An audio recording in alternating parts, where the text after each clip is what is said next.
Your work with Ron, how long have you been working with him? What kind of work do you do exactly? What I'm really involved is the whole process of creating the exhibition. So that's everything from looking at the space available in the museum, how we can use it, where we should build some walls, how we should orientate the sculptures so that we know that what we bring will be right for the space. But even when we get here, then there's a lot of moving around to find exactly the right positions of the sculptures, a lot of work to be done on the lighting so that they look right.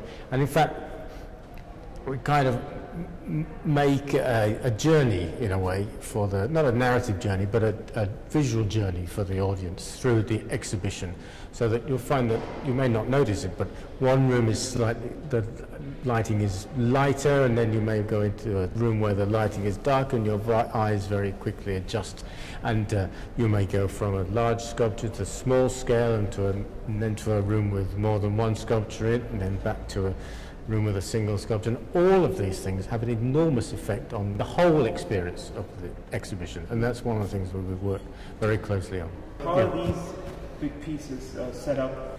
The artist is very concerned when he's making sculpture that what we're presenting to the public is something which doesn't betray its own making, that you don't see the details of the way it's made simply because they would detract from whatever it is you're feeling, the connection and the communication you're having with the sculpture. So if you can see the way that the legs are joined on or something, or a seam or bit fitted together, it's going to sort of break the spell.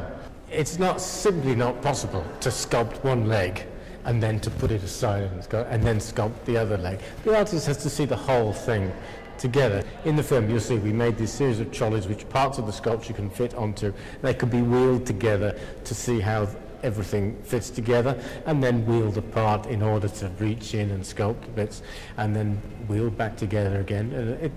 It's difficult and impractical, but that's had to work in order to make something of this scale.